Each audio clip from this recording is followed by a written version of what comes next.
C'est avec joie qu'on se retrouve sur notre chaîne YouTube. Tout est possible avec Jésus TV. Nous allons partir pour 8 semaines sur comment vivre Jésus-Christ, pourquoi vivre Jésus-Christ. Et c'est très important d'être à l'écoute de ce qui va être fait. C'est notre premier séminaire connecté sur notre chaîne. Alors prenez vos stylos et ouvrez vos cœurs. Différents orateurs seront prévus avec nous, vont intervenir un petit peu partout de la France. Puis il y a le pasteur James Franchito qui est venu de la région de Perpignan. Il va nous faire 2 sessions sur le discernement spirituel et sur le service pour Dieu. Vivre Jésus-Christ, c'est ce que le pasteur Didier Hochbert va aussi nous interpréter en disant que c'est important d'être intègre pour pouvoir le vivre. Vous avez aussi le serviteur de Dieu et pasteur qui vient de la région de Lille qui s'appelle Cruz. Son sous-thème, c'est « La main qui bénit ». Aussi, dans notre grand thème, « Vivre Jésus-Christ », vous avez le pasteur Frédéric Dupil qui vient de la région de Rouen qui va traiter ce sous-thème qui est « Décide d'aller plus loin ». Vous avez le pasteur David Salan qui est de la région parisienne, « Vivre Jésus-Christ », toujours sur ce grand thème, et il va nous parler que vivre Jésus-Christ, c'est aussi manifester et être dans l'amour. Moi-même, j'interviendrai sur 2 sessions sur ne plus être dépendant de la peur, c'est ça aussi vivre Jésus-Christ, et avec un autre sous-thème qui dit que Dieu, notre Père, voudrait se révéler à travers nous. Nous vous souhaitons une bonne écoute, prenez vos stylos, partagez au maximum, et je prophétise que la bénédiction sera au rendez-vous.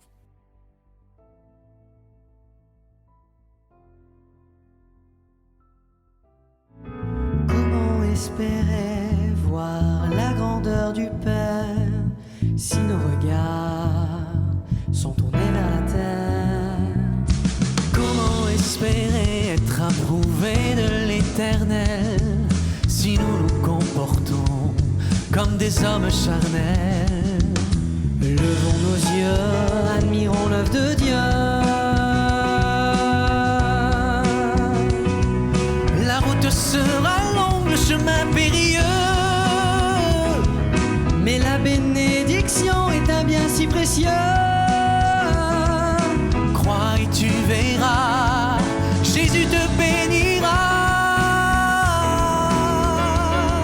Il fera tomber les écailles de tes yeux, afin que tu puisses voir l'œuvre de Dieu. L'ennemi t'a aveuglé, t'empêcher d'avancer, mais Jésus a tendu ses mains afin de te montrer le chemin. Marche par la foi, laisse le Fils de Dieu guider tes pas. Marche par la foi, marche par la foi. Comment espérer voir la grandeur du Père si nos regards sont tournés vers la terre? Comment espérer être approuvés de l'Éternel si nous nous comportons comme des hommes charnels? Levons nos yeux, admirons l'œuvre de Dieu. La route sera longue, le chemin périlleux, mais la bénédiction est un bien si précieux. Crois et tu verras, Jésus te bénira. Il fera tomber les écailles de tes yeux, afin que tu puisses voir la gloire de Dieu. L'ennemi t'a aveuglé, il voudrait t'empêcher d'avancer, mais Jésus a tendu ses mains afin de te montrer le chemin. Marche par la foi, laisse le Fils de Dieu guider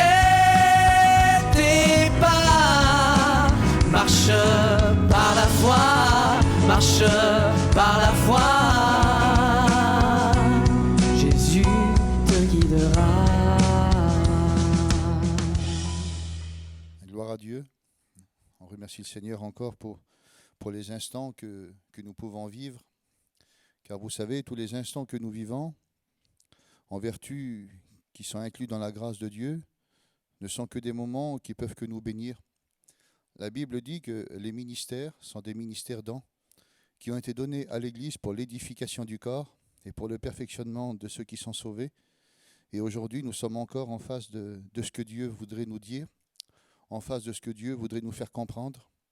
Car la Bible n'a pas simplement été donnée à des érudits pour l'expliquer d'une manière à ne pas la comprendre. Elle a été donnée et elle a été révélée à ceux que le Seigneur appelle des enfants. Il dit, tu as caché des choses aux sages et aux intelligents et tu les as révélées aux petits-enfants. Car la parole de Dieu nous dit que la révélation de ces paroles est capable de nous éclairer et elle est capable de nous rendre sages et intelligents. Et c'est ce qu'on a besoin. La Bible dit qu'avec sa sagesse, le monde n'a pas trouvé Dieu. Mais il a plu à Dieu dans sa folie de sauver les hommes par le moyen de la croix. Et nous sommes encore en face de ce que Dieu voudrait nous dire ce matin. Et je crois que Dieu a encore des bonnes choses. Le thème de mon message dans cette journée, c'est la main qui bénit. C'est la main qui est capable d'enrichir. Il y a un texte dans la parole de Dieu, ça se trouve dans le livre des Proverbes, au chapitre 10 et au verset 4. Et la Bible nous dit ces mots. « Celui qui agit d'une main lâche s'appauvrit, mais la main des diligents, elle est capable d'enrichir. » Et quand vous examinez le mot dans sa racine, c'est la main de ceux qui sont aiguisés, qui sont tranchants, qui ont des décisions strictes, qui sont déterminés. Et c'est des êtres qui sont capables d'être décisifs. Car le Seigneur ne nous appelle pas simplement à être des gens qui viennent et qui distillent des mots. La Bible dit que Jésus parlait aux pharisiens et aux docteurs de la loi. Il leur disait dans son époque, vous-même, vous mettez des fardeaux sur le dos des gens, mais vous n'êtes pas capable de le toucher du plus petit doigt. Le Seigneur n'est pas simplement appelé à être quelqu'un qui nous dit des choses. Il nous appelle à être quelque chose. Et être, c'est être un chrétien. Et je voudrais vous dire que vous avez dans vos mains des richesses que Dieu a placées. Et le Seigneur est capable, à travers vos mains, de bénir. Le Seigneur est capable, à travers vos mains, d'enrichir. Car la main du lâche, elle s'appauvrit. Mais le lâche, dans la Bible, c'est le paresseux. C'est celui qui ne veut pas puiser dans les trésors de Dieu pour les donner. Et il y a des hommes dans la parole de Dieu qui ont eu des mains bénies, qui ont eu des mains qui étaient capables d'enrichir. Et j'aimerais vous dire qu'il n'y a pas que les ministères qui sont capables d'enrichir l'Église. Car la Bible dit que nous sommes rentrés dans ce que la Bible appelle le sacerdoce universel. Et dans ce sacerdoce-là, Paul va dire que nous sommes l'ouvrage de Dieu créé en Christ pour des œuvres qu'il a préparées d'avance afin que nous les pratiquions. Et nous savons que dans son sacerdoce-là, le Seigneur a prévu des plans et des projets pour chacun de nous. Et libre à nous de posséder la main que Dieu voudrait qu'on possède. Jésus disait, là où je suis, sera aussi mon disciple, sera aussi celui qui annonce les paroles, mais qui bénit aussi avec sa main. Et il y a dans la parole de Dieu un homme qui avait la main bénie, un homme qui avait la main qui était capable d'apporter là où il y avait des besoins. Vous savez, quand on pose la question aux hommes, parfois on dit, quel disciple aurais voulu-tu être? Alors parfois il y en a qui disent, j'aurais voulu être Jacques, d'autres disent, j'aurais voulu être Jean, ou d'autres, j'aurais voulu être Pierre. Mais rarement, on cite les autres disciples. Et puis, il y a un disciple qui est méconnu. Il y a un disciple de qui on ne parle pas beaucoup. Et j'aimerais vous en parler dans cette journée. C'est le disciple André. J'aimerais vous parler de la vie d'André, ce qu'il était, ce qu'il représentait dans le ministère de Jésus. Ce n'est pas celui qu'on parle le plus. Mais c'était un homme qui ne parlait pas beaucoup, mais il savait agir, il savait avoir une main bénie. Et aujourd'hui, plus qu'hier, on a besoin d'une église, pas simplement qui parle, on a besoin d'une église qui agit. On a besoin d'une église avec une main bénie. Parce que la main de celui qui est lâche ne peut qu'appauvrir autour de lui. Mais la main du diligent est capable d'enrichir. Et la Bible dit que cet homme qu'on appelle André était véritablement dans l'ombre des autres. Et puis il y a des hommes qui sont dans l'ombre. Et puis les hommes de l'ombre, on n'en parle pas beaucoup. Vous savez, on parle beaucoup aujourd'hui de notre apôtre à nous, le pasteur Clément Le Cossec. Mais on ne sait pas qui a amené Clément Le Cossec à l'Évangile.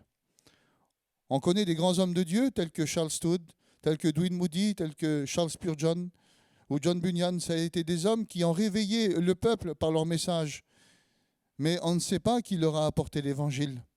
On ne sait pas qui leur a apporté la grâce et le Seigneur dans leur vie. Mais le Seigneur le sait, lui. Et puis, alors, on connaît Pierre, on connaît Jacques, on connaît Jean, on connaît le club des trois, ceux qui étaient au plus près du Seigneur dans son ministère. Et pourtant, André a joué un rôle décisif. Il a joué un rôle déterminant dans le ministère de Jésus et pour ses frères. La Bible dit que ça a été le premier. La tradition l'appelle le premier disciple appelé. Celui qui a rencontré le premier le Seigneur. La Bible dit qu'André était le disciple de Jean-Baptiste.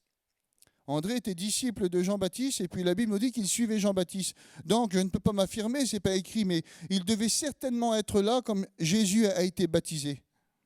Et la Bible nous dit qu'un jour, 2 disciples avec Jean-Baptiste étaient en train de marcher. Et là, la Bible nous dit qu'ils vont rencontrer Jésus. Et quand ils vont rencontrer Jésus, Jean-Baptiste va dire « Voici l'agneau de Dieu qui ôte le péché du monde ». Et la Bible dit que ces 2 disciples-là, l'autre on ne le connaît pas, mais on connaît parce que la Bible nous dit qu'André faisait partie des 2. Et André et son copain ont commencé à suivre Jésus. Et quand ils ont suivi Jésus, la Bible dit tout simplement que Jésus s'est retourné vers eux et il leur a dit « Que cherchez-vous » Et André et son ami ont dit « Où demeures-tu » Et Jésus a dit « Venez et voyez ». Et la Bible nous dit qu'ils vont passer une journée avec Jésus. Une journée tout entière. Imaginez-vous une journée avec le Seigneur. Une journée avec Jésus, quels instants, quel enseignement. C'était le reflet de la gloire du Père, c'était l'empreinte de la personne de Dieu qui venait sur la terre et qui venait manifester l'amour de Dieu. Dieu lui-même va faire cette confession-là quand Jésus va être baptisé. Il a dit « Voici mon Fils bien-aimé, en qui j'ai mis tout mon amour ». Quand on regardait Jésus, on voyait tous les reflets de l'amour de Dieu. On voyait tous les reflets de la science, de la connaissance et de l'intelligence de Dieu. Jésus émanait son Père, Jésus émanait la divinité comme personne ne l'a émané sur la terre. Ce n'était pas qu'un prophète, c'était le Verbe, c'était la parole incarnée, c'était le Verbe fait chair qui était venu habiter parmi les hommes. Et quand on le regardait, c'était quelque chose d'extraordinaire. Ces paroles, quand il parlait, on ne pouvait pas les soutenir, on ne pouvait pas les oublier. Quand Jésus nous parlait, c'était des lettres de feu qui s'inscrivaient dans nos cœurs. Et puis la Bible nous dit que ce jour-là, ils vont passer une journée entière avec Jésus. Et puis, il y a quelque chose de beau et ça m'a béni. La Bible dit cela, les 2 disciples entendirent prononcer ces paroles et ils suivirent Jésus. Pourtant, André était disciple de Jean-Baptiste. Et j'aimerais vous dire, et je me demande à moi, est-ce que je fais des disciples ou est-ce que je fais des adeptes? Et quand on voit Jean-Baptiste, ce n'était pas un homme qui se faisait des adeptes, il ne voulait pas attirer les hommes à lui. Mais quand il a croisé Jésus, il a donné ses disciples à Jésus. Et on n'est pas là pour simplement bâtir des églises, on n'est pas simplement là pour bâtir des temples, on n'est pas simplement là pour faire des adeptes dans des églises, on est là pour amener des âmes à Jésus. On est là pour amener des hommes vers le Seigneur. On n'est pas là pour les garder pour nous, ce n'est pas nous les autorités. L'autorité, elle appartient à Dieu, l'autorité, elle est spirituelle, l'autorité, elle est divine, l'autorité, elle n'est pas caractérielle, l'autorité ne se trouve pas dans le caractère autoritaire, l'autorité se trouve dans l'autorité spirituelle, c'est la parole. C'est Dieu l'autorité. Et ce jour-là, quel caractère Jean-Baptiste? C'est ses disciples, c'est à lui, c'est lui qui les a formés. Et pourtant, quand il croit Jésus, il va dire, suivez-le à lui, pas à moi. Je ne veux pas des adeptes, je veux des hommes qui suivent Jésus. Et aujourd'hui, on a besoin d'une église qui suit Jésus. On a besoin d'une église avec la main bénie, mais qui suit le Seigneur. On a besoin de suivre Jésus plus qu'une idée. On a besoin de suivre Jésus plus qu'un mouvement. On a besoin de suivre Jésus tout simplement. Et ce jour-là, il va le suivre. Et quand il va découvrir Jésus à travers cette journée, la Bible nous dit qu'il va faire quelque chose. Car quand on a découvert Jésus, qu'est-ce qu'il nous reste à faire? Le proclamer. Et la Bible nous dit cela. Et on va le dire ensemble. Dans Jean chapitre 1 au verset 40. André, frère de Simon-Pierre, était l'un des 2 qui avait entendu les paroles de Jean et qui avait suivi Jésus. Ce fut lui qui rencontra le premier son frère Simon. Et ils lui dirent, nous avons trouvé le Messie. Et il le conduisit vers Jésus. On voit le premier caractère de l'apôtre André. C'est un homme qui a la main bénie. C'est un homme que quand il a reçu quelque chose, il ne peut que s'empresser de le donner. Et on voit que la première chose qu'il va faire, il va aller vers celui qui était au plus proche de lui. Il va aller vers son frère. Il va aller vers celui. Et ce fut lui le premier témoin. Ce fut lui qui a été l'action décisive dans la vie de Pierre. Pourtant, Pierre a été le plus grand de tous les disciples quand vous regardez dans la parole de Dieu. C'est lui qui marche sur l'eau, c'est lui qui est à la transfiguration, c'est lui qui prêche le jour que les 3000 âmes se convertissent. Mais ce jour-là, la première fois où il a reçu la parole, ça a été par son frère André. Ça l'a été par celui qu'on ne parle pas, ça l'a été par celui qu'on ne connaît pas. Mais ce jour-là, André a eu la main bénie pour son frère. Et c'est ce que Dieu nous demande, simplement d'avoir une main. Simplement d'avoir une main qui sait saisir ce que Dieu voudrait nous donner, ce que Dieu voudrait nous faire faire. Et ce jour-là, ça a été la main pour son frère. Il l'a conduit vers Jésus. Ah, que c'est joli, que c'est beau. Conduit vers Jésus les autres. Conduit vers le Seigneur ceux qui ne le connaissent pas. Et la Bible nous dit que Pierre va faire une rencontre avec le Seigneur. Pierre va découvrir Jésus. Et puis ensuite, nous voyons dans la parole de Dieu que quand Jésus va choisir les 12 disciples, voici le nom des 12 apôtres. Le premier, Simon-Pierre, et André, son frère ensuite. Et là, nous voyons que la primauté n'est pas respectée. Le premier qui avait découvert Jésus, c'était André. Le premier qui avait fait une rencontre avec le Seigneur, c'était cet apôtre-là, André. Mais nous voyons que dans la construction de ses disciples, dans le choix, Jésus va dire « Simon-Pierre, tu seras le premier ». Et là, la primauté n'est pas respectée. André aurait pu se rebeller, comme Caïn l'a fait en tuant son frère. On appelle ça dans la Bible, dans l'Ancien Testament, la malédiction des frères qui se querellaient. Et là, on voit que Caïn va tuer son frère. On voit que Ésaü a voulu tuer son frère. On voit que les frères de Joseph ont voulu tuer leur frère. On voit que Adonijah était contre son frère. Et on voit dans tout l'Ancien Testament des frères qui se sont querellés pour la primauté, pour être le premier, pour régner en disant « Non, c'est moi le premier, c'est moi qui dois régner, c'est moi qui l'ai vu en premier ». Et puis André aurait pu être animé de cette pensée en disant « C'était moi le premier, c'est pas normal Jésus que tu choisis un autre ». Mais dans le caractère d'André, on voit qu'il ne veut pas être le premier. Il a simplement voulu être la main qui bénit et amener un autre dans la lumière. Et que c'est beau d'amener les autres dans la lumière, d'avoir ce caractère qu'il ne veut pas posséder l'exclusivité dans l'Évangile. Il ne veut pas tout faire, il ne veut pas être un homme orchestre. Il veut seulement attirer en ayant une main bénie. Et après, Dieu fait le reste. C'est Dieu après qui donne les ministères, c'est Dieu qui donne les places, c'est Dieu qui donne les rangs. Mais ce jour-là, il n'a pas voulu une place, un rang, il n'a pas voulu être honoré, il a simplement voulu être la main qui bénit. Et vous savez, dans l'Évangile, on n'est pas appelé à regarder notre intérêt, mais on est appelé à regarder l'intérêt de Dieu. Et je crois de tout mon cœur que quand Pierre est en train de prêcher, que les 3000 âmes se convertissent, il participe au succès de son frère. Quand Pierre est sur l'eau, il participe au succès de son frère. Quand Pierre participe à la transfiguration, il participe au succès de son frère. Et je crois de tout mon cœur que ceux qui ont prêché l'Évangile au frère Clément Le Cossec participeront à leur succès dans le ciel. Je crois que Dieu les récompensera. Je crois que le principal, ce n'est pas d'être David ou Samuel, ce n'est pas de savoir qui est le plus grand. Le principal, c'est que David a servi et que Samuel l'a présenté. Aujourd'hui, on s'exclame en disant « Où sont les David ?» Mais j'aimerais vous dire dans cette journée, où sont les Samuel pour les présenter? Où sont les Samuel pour aller les chercher? Vous voulez que des David viennent? N'essayez pas d'être David. Essayez déjà d'être Samuel, d'être ceux qui amènent les autres dans la lumière. Et quelle que soit l'œuvre que Dieu fera par vous, vous pouvez être un David. Mais si Dieu a choisi que vous serez un Samuel, alors vous serez un Samuel. Mais le principal, c'est quoi? C'est de servir, c'est de lui obéir, c'est de lui être agréable. Et si le réveil ne commence pas par toi, c'est pas grave. Tu auras été l'instigateur du réveil à travers celui que Dieu aura choisi. On regarde des hommes comme Billy Graham, on regarde des hommes comme ces détonateurs qui ont été des bombes, qui ont apporté l'évangile partout. Mais qui leur a apporté l'évangile?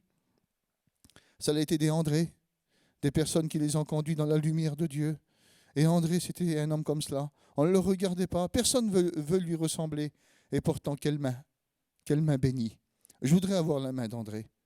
Je ne voudrais pas être André. Parce que André a été André, Pierre a été Pierre. Et Cruz doit être Cruz. Et vous devez être vous-même.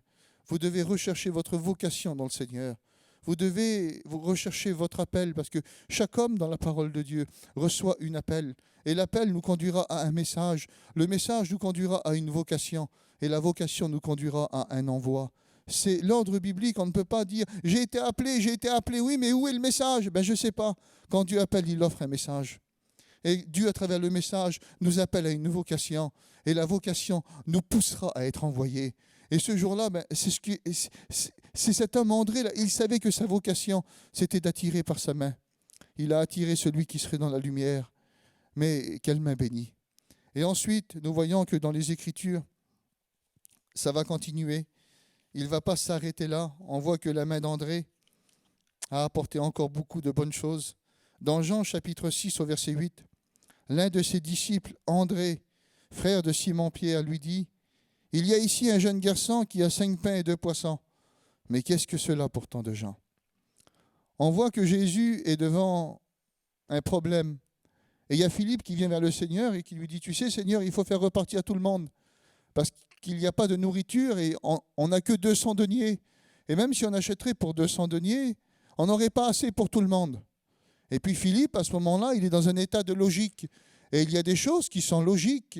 Il y a des choses qu'on ne peut pas nier. Et parfois, il y a des situations qui nous appellent à la logique. Il y a des situations qui nous appellent au rationnel. Parfois, être rationnel, ce n'est pas de manquer de foi. Et on est rationnel devant certaines situations. Et ce jour-là, Philippe est en train de parler avec Jésus avec une certaine idée. Et puis il dit non, Seigneur, on n'en a pas assez. Il est en train de constater le problème et il constate un échec en disant Seigneur, il faut les renvoyer. Et puis parfois, devant des situations, c'est ce que nous sommes, on constate l'échec, mais on ne cherche pas de solution. Mais ce jour-là, il y a 12 disciples qui sont près du Seigneur et la Bible nous dit que Jésus disait cela afin de les éprouver. Et puis, ils sont là devant une situation qu'ils ne peuvent pas gérer. Et combien de chrétiens, combien de chrétiennes, combien de foyers qui sont devant des situations qu'ils ne peuvent plus gérer. Ils sont dans des situations, puis la logique l'emporte et le rationnel est là. Mais Pierre, Jacques et Jean sont là, puis il n'y en a aucun qui trouve des solutions. Mais il y a André qui est là et qui est présent. Il n'a pas essayé de chercher le rationnel. Il n'a pas essayé de chercher la logique. Il s'est mis en peine de trouver une solution. Et quand il s'est mis en peine de trouver une solution, il a regardé autour de lui et il a vu un petit garçon avec 5 pains et 2 poissons. Il est allé vers ce petit garçon-là, il l'a pris par la main et il lui a dit « Viens mon petit, on va aller vers Jésus ». Et il est allé vers le Seigneur, il lui a dit « Seigneur, il y a ici un petit garçon qui a 5 pains et 2 poissons, mais qu'est-ce que cela ?» Il était en train de dire « Seigneur, qu'est-ce que c'est ? C'est pas grand-chose. Mais toi, Seigneur, qu'est-ce que tu es capable de faire avec ça ? Qu'est-ce que tu es capable de faire avec 5 pains et 2 poissons ? Seigneur, je sais qu'un jour, je t'ai emmené mon frère. Il était rien, c'était un petit pêcheur du lac. Et t'en as fait un apôtre. T'en as fait un homme aujourd'hui qui te suit, qui chasse les démons, qui guérit les malades et qui annonce ta parole. Alors avec un petit garçon, Seigneur, qu'est-ce que tu es capable de faire ? Qu'est-ce que tu es capable de faire, Jésus ? Et certainement que les disciples auraient pu dire à André ce jour-là, « Mais t'es fou, André, qu'est-ce que tu fais ? T'apportes un petit garçon vers le Seigneur. On te dit qu'on a 200 deniers et puis qu'on n'en aurait pas assez. Pourquoi tu apportes le petit garçon là ? » Et devant certaines situations, parfois, une petite prière, ça ne semble pas grand-chose. Hein. Et certains nous disent, « Mais pourquoi tu pries ? Arrête, ce n'est pas la peine. » Et on obéit à la logique, on obéit au rationnel. La prière, c'est vrai que ce n'est pas grand-chose. 5 pains et 2 poissons, c'est vrai que ce n'est pas grand-chose. Mais vous savez, dans la loi, les 5 pains, quand on allait les chercher, c'était le repas d'un petit orphelin. Et les 5 pains symbolisaient les 5 livres de la loi.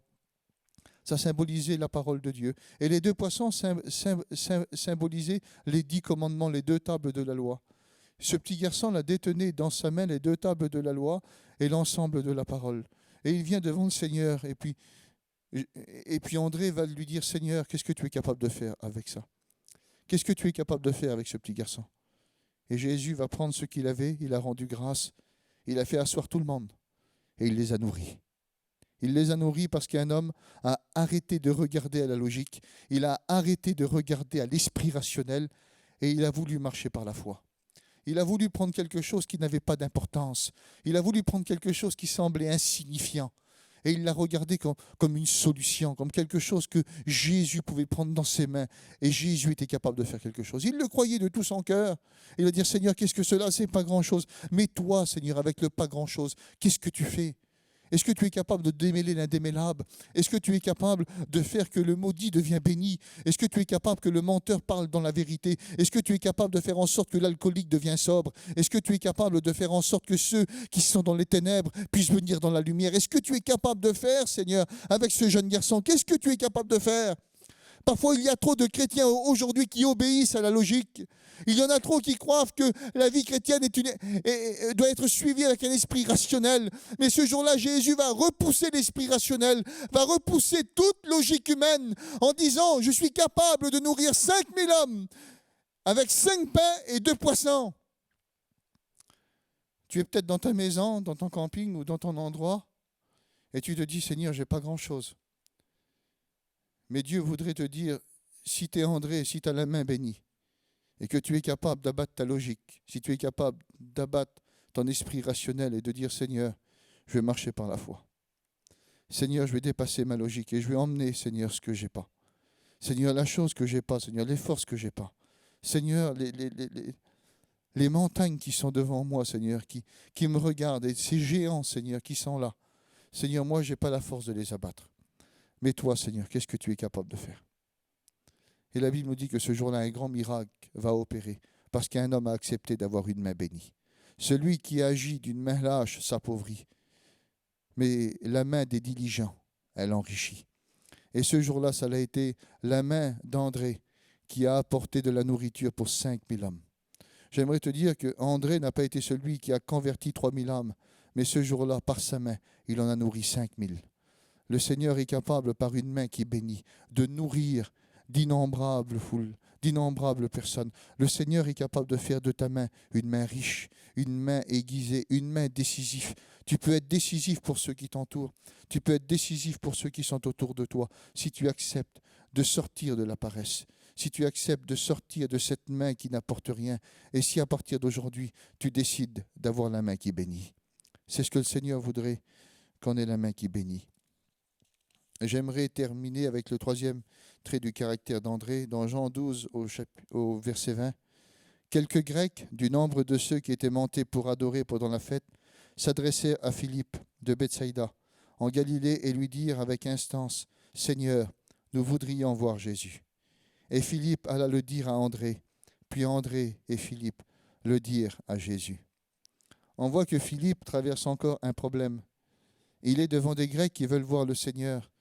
Mais beaucoup de gens sont contre Jésus et ils veulent le mettre à mort. Donc Jésus est assez protégé par ses disciples. Mais ce jour-là, des Grecs, des étrangers veulent voir Jésus. Ils sont venus en Israël pour adorer. Et ils entendent parler du Seigneur. Ils entendent parler de Jésus. Ils entendent parler de ce prophète qui fait tellement de miracles. Ils entendent parler de celui qui prêche avec autorité, mais avec vérité. Et ils veulent le voir. Ils veulent voir Jésus. Puis Philippe ne sait pas quoi faire. Ne sait pas quoi faire. Alors, on aurait pu penser qu'il aurait pu aller vers Jacques, vers Jean ou vers Pierre, qui était l'autorité au milieu des disciples. Mais il va aller vers André.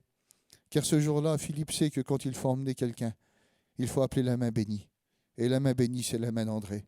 Il va aller vers André, il va dire « André, je traverse un souci, je traverse un problème. » Et il va lui expliquer. Et la Bible nous dit que André ne va pas lui dire « Écoute, je vais prendre l'affaire en main.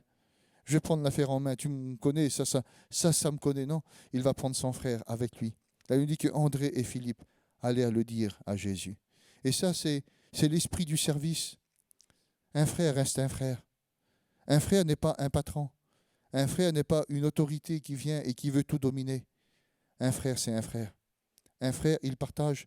La Bible nous dit que l'ami aime en tout temps et que dans le malheur, il se montre un frère. Et c'était le caractère d'André. Il avait le caractère d'un frère. Il n'avait pas le caractère d'un homme qui voulait tout dominer. Il n'avait pas le caractère d'un homme qui voulait se faire des adeptes. Il voulait seulement avoir une main qui bénit, qui amène les problèmes vers le Seigneur, qui amène les besoins vers Jésus. Et aujourd'hui, c'est ce qu'on a besoin. Jésus disait, là où je suis, là aussi sera mon disciple. Et on voit que Jésus, à travers sa vie, quand il était sur la terre, Jésus n'a pas été chercher le jeune garçon, mais André a été. Jésus n'a pas été chercher Pierre, mais André l'a ramené. Et ce jour-là, des Grecs qui voulaient voir Jésus. Jésus n'a pas été vers eux, mais c'est André qui est venu vers Jésus. J'aimerais vous dire que les choses qu'on devra faire, Jésus ne les fera pas à notre place. Parfois, on présente Jésus comme le bon samaritain. On dit Jésus, c'est le bon samaritain qui est allé sauver celui qui était à demi-mort. Il l'a relevé, il l'a mis sur sa monture et il l'a amené à l'hôtellerie. Quel caractère! Le Seigneur, c'est le bon samaritain. Mais quand on examine la parabole du bon samaritain, le bon samaritain, ce n'est pas Jésus. Car c'est un homme qui est en train de lui poser une question. Et devant la question de cet homme est en train de dire, qui est mon prochain? Qui est mon prochain?